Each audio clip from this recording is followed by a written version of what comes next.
Imagine waking up one day and realizing you've never really made a single decision just for yourself, your job, because it looked good to others, your relationships, because they felt safe, even your dreams, borrowed from someone else. This is the silent epidemic no one talks about, the epidemic of imitation. Friedrich Nietzsche saw this disease centuries ago. He called it herd morality. It's when people stop thinking for themselves and start living based on what the group expects. They trade their inner compass for the illusion of safety in numbers. But here's the cost. The more you follow, the more you disappear. You become a shadow of yourself, a mirror reflecting what others want to see. And one day, you forget who you really are. Nietzsche didn't believe you were born to fit in. He believed you were born to rise, to stand alone, to rule yourself. But to do that, you have to break a sacred rule society feeds you from day one. Be good, be agreeable, don't stand out. He believed that true freedom starts the moment you stop needing approval. The moment you stop asking, is this okay? And start asking, is this me? Because here's the truth. Every time you silence your voice to keep the peace, you lose a part of your power. Every time you follow someone else's path, you wander further from your own. You were not born to be polite. You were born to be powerful. Not power over others, but over yourself. Nietzsche called this journey becoming who you are, and it begins with one radical decision: to stop following. Not out of rebellion, but out of awakening, because following is easy. You don't have to think. You don't have to risk. You don't have to feel the weight of your own choices. But here's what they never tell you: comfort kills character. You can't be fully alive and still live by borrowed beliefs. The people who shape the world don't follow trends, they follow truth, even when it isolates them. So ask yourself, what parts of your life are just performances? What beliefs are you carrying that aren't really yours? Whose voice are you obeying when you say yes, when every part of you screams no? Because the moment you start asking these questions, you start waking up. And in that awakening, something ancient stirs inside you: the desire to lead yourself. It doesn't mean becoming arrogant, it means becoming authentic. It doesn't mean rejecting the world, it means not letting the world rewrite you. This is the first step Nietzsche invites you to take. Look at your life with ruthless honesty. Strip away the borrowed layers and ask the most dangerous question of all. What would my life look like if I stopped pretending? And that's where we begin. You weren't born afraid. You were taught to be, taught to second-guess yourself, to wait for permission, to measure your worth through someone else's eyes. But somewhere along the way, a question started whispering in the back of your mind. What if I stopped asking for approval? What if you didn't explain yourself every time you made a decision? What if you didn't shrink just to keep others comfortable? What if your value wasn't something to be proven, but something to be protected? The moment you stop caring what others think is the moment they start noticing, not because you've changed, but because you're no longer bending to fit their version of you. At first, it feels lonely. You feel the silence, the tension, the shift in how they look at you. But don't mistake that discomfort for failure. It's growth. It's the sound of boundaries being born. You're no longer the peacemaker at your own expense. No longer the fixer who forgets themselves. you've stopped bleeding to keep others warm. And they'll call it selfish. They'll say you've become too distant, too cold, too much, but really, you've just stopped being convenient. Because here's the truth. People benefit from your self-doubt. They rely on it. They thrive on your overthinking, on your inability to say no without guilt. And when you pull that away, it threatens the dynamic. But don't let their discomfort drag you back into performance. You've played that role long enough, smiling through disrespect, apologizing for having needs, numbing your instincts just to keep the peace. Not anymore. You're starting to see the difference between peace and placation, between kindness and self-erasure, between love and dependency. And that clarity, it's terrifying, because if you're not the version of yourself they created, then who are you? That's the part no one prepares you for. When you step into your real self, you lose the world built around your mask. But what you gain is worth everything you lose. You gain the power to walk away without explanation, to choose solitude without shame, to value your silence as a boundary, not a void that must be filled. You stop chasing conversations that only drain you, stop showing up where your presence is tolerated, but your truth isn't welcomed. And slowly, you realize you were never too much. You were just surrounded by people who couldn't handle your fullness. Carl Jung once said, "The privilege of a lifetime is to become who you truly are." But most people spend their entire lives trying to be liked, never realizing they've been loved for a lie. You're done with that. You're learning to sit with the silence, to breathe through the discomfort, to let people misunderstand you and keep going anyway. Because the real ones, the ones who respect your boundaries, who love your honesty, who don't need you to play small, they'll stay. They'll find you. Not through noise, but through resonance. And when that happens, you'll realize something profound. You didn't lose them. You found yourself. So if you're in that place right now, questioning everything, wondering if you're the problem, missing the old familiar chaos, pause. Breathe.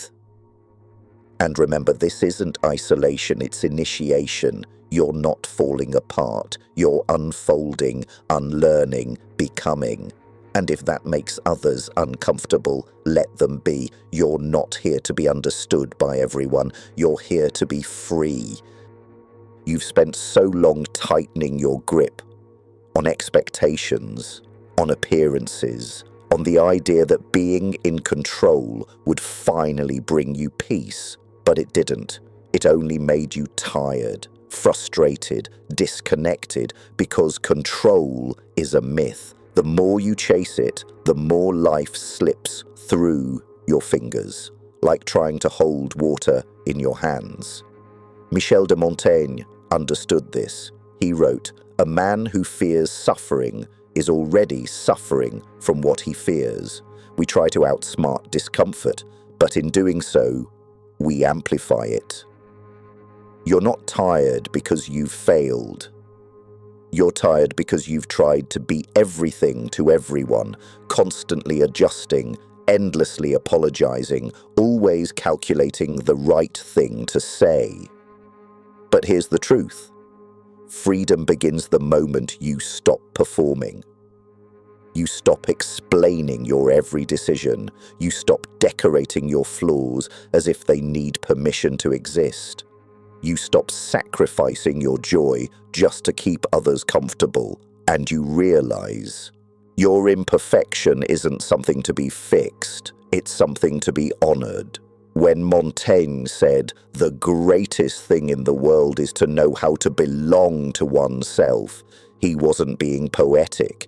He was being precise, because most people belong to their roles, the helper, the achiever, the agreeable one. But what if You stopped being who the world taught you to be. What would happen if you let go of the need to prove, impress, or please? You might lose some people, you might lose some opportunities, but what you'll find is yourself, and that is more valuable than any approval you've ever chased. Here's where the shift begins. You stop fearing rejection because you're no longer rejecting yourself. You stop dreading silence because now silence feels like peace. You stop needing plans to feel safe because you've learned that uncertainty isn't chaos, it's possibility. And in that space of letting go, something strange happens. You gain more than you lose. Confidence becomes quieter. You don't need to announce it. It shows up in how you sit with discomfort, in how you stay rooted when others waver.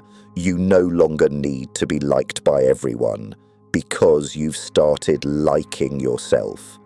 That kind of peace, it intimidates people, not because it's aggressive, but because it's unshakable. You've detached from the chaos, not as an escape, but as a return, a homecoming. You've stopped chasing, you've started choosing, and slowly you'll notice you don't over-explain. You don't seek closure from people who never offered you clarity. You don't beg for space that should have been freely given.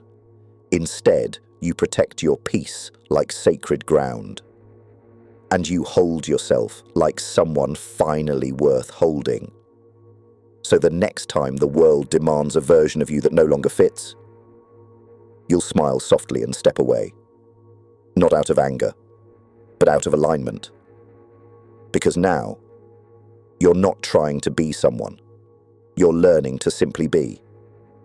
And in this being, you begin to see something even more profound.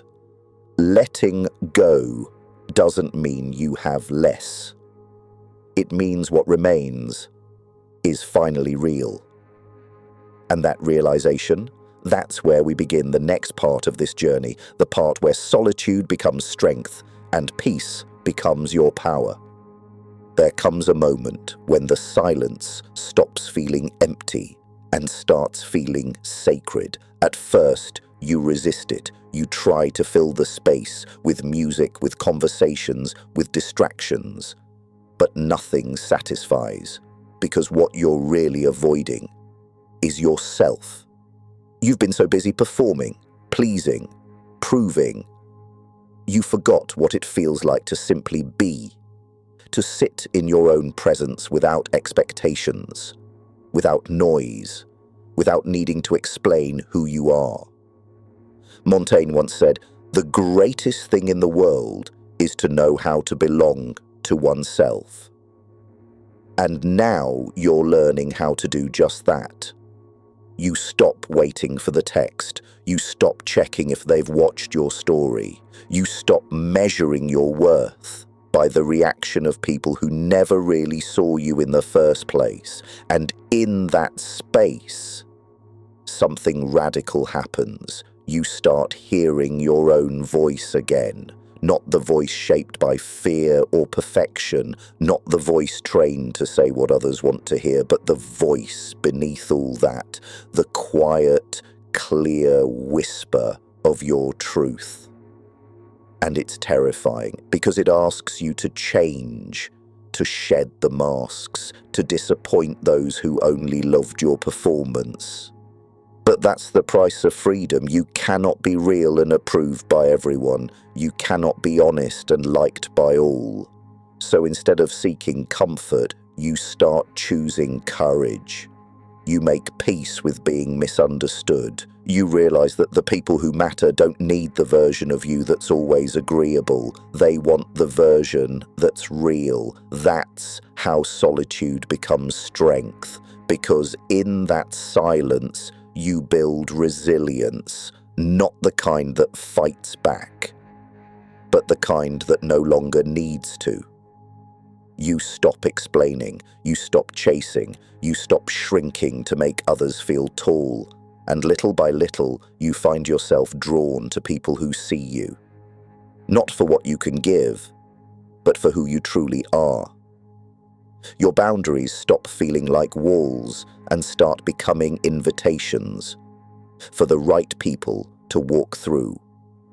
Your no becomes powerful, your absence becomes intentional, and your presence becomes a privilege, not a default. You're no longer everywhere because you're finally somewhere, grounded, steady, whole. Montaigne didn't teach detachment to create distance. He taught it to create depth. Depth of character, depth of clarity, depth of connection, and the irony. The less you chase love, the more love finds you. The less you need approval, the more you're respected. The less you fear loneliness, the more connected you feel. Because connection without self is just dependency. But connection after solitude, that's sacred. So let me ask you this. When the silence comes next time, will you run from it? Or will you finally sit with it and let it show you who you really are? You've been taught your whole life to hold on to people, to plans, to versions of yourself that no longer fit. They called it loyalty, they called it commitment, they told you it was noble to endure. But what if letting go isn't a weakness, but a superpower? Michel de Montaigne once wrote, "A man who fears suffering is already suffering from what he fears." And that's the truth you're starting to see. Most of your pain didn't come from what happened. It came from clinging to it long after it ended. You replay conversations. Rehearse what you should have said. Hold on to friendships that dried out years ago. You keep watering dead plants because letting go feels like giving up. But here's the paradox. The more you let go, the more room you create for what's real. Letting go doesn't mean erasing your past. It means releasing its grip on your present. It means you stop defining yourself by the person you were when you were still performing, still pleasing, still afraid. You stop shrinking to fit old identities. You stop explaining growth to people committed to misunderstanding you. And when you do, something magical happens. Peace arrives. Quietly, without drama. Not the kind of peace that comes from everything going right, but the kind that blooms when you no longer need things to go a certain way. You see, real strength isn't in controlling everything. It's in trusting that you don't have to. You don't need to be perfect to be worthy. You don't need constant reassurance to be safe. You don't need to chase people to prove you matter. Because the truth is, the people who truly love you don't require a performance. They don't need you to explain your silence. They don't punish your distance. They don't make your boundaries feel like betrayal. Letting go means you stop convincing others to stay and start choosing yourself, even when it's lonely, even when it's misunderstood. You stop holding space for people who never intended to show up. You stop fighting for connections that only survive when you abandon yourself. And slowly, you reclaim your energy, your clarity, your self-respect. You begin to realize that walking away isn't always a sign of failure. Sometimes it's the beginning of wisdom. Because clinging to what hurts doesn't make you loyal, it makes you lost. And when you finally release the weight, you rise. Not in a dramatic, cinematic way, but in a quiet, grounded, unshakable way. You walk lighter, speak clearer, love deeper, because now you love from overflow, not obligation. And here's the most powerful part. You no longer chase closure. You realize closure isn't something they give you. It's something you decide. You don't need one last conversation, one last apology, one final text to make sense of it all. You need truth. And that truth lives in your body, in the way your stomach tightens every time you think about them, in the way your chest relaxes when you choose distance. Letting go isn't a single moment. It's 1,000 small choices. 1,000 times you say, no more, no more explaining, no more sacrificing peace for proximity, no more pretending something still fits just because it once felt good. So now I ask you, what are you still holding on to? What belief, what relationship, what version of yourself is quietly suffocating you? And what would happen if you let go? Would you fall apart or finally fall into place? You've been taught to chase perfection, chase approval, chase a version of yourself the world would applaud. But what if you stopped running? What if the real transformation isn't in chasing anything, but in standing still and finally meeting yourself? Michel de Montaigne once wrote, "Lend yourself to others, but give yourself to yourself." That is the essence of this final truth. You were never meant to be owned by others, not their opinions, not their judgments, not their projections.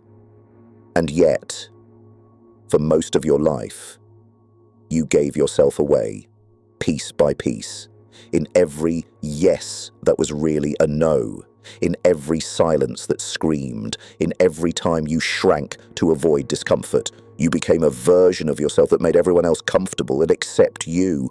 But now, you are waking up. You are remembering. You are returning to your center, to your truth, to your inner ground that no storm can shake. You're realizing that strength doesn't always look like defiance. Sometimes it's stillness.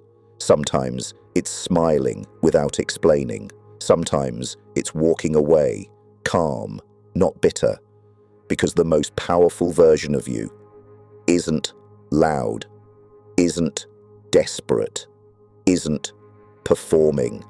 It's the version that can sit in silence, unmoved by noise. It's the you that no longer needs to prove, to please, or to pursue. This is the paradox. The less you need from the world, the more the world begins to align with you.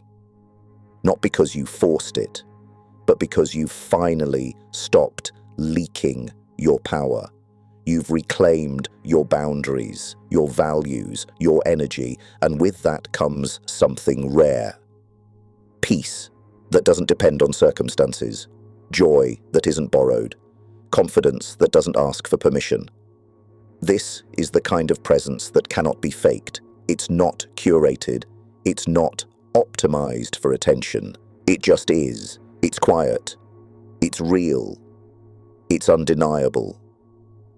And maybe for the first time in your life, you are finally enough, not because you achieved more, but because you released what was never yours. You've let go of timelines, of expectations, of needing to be understood.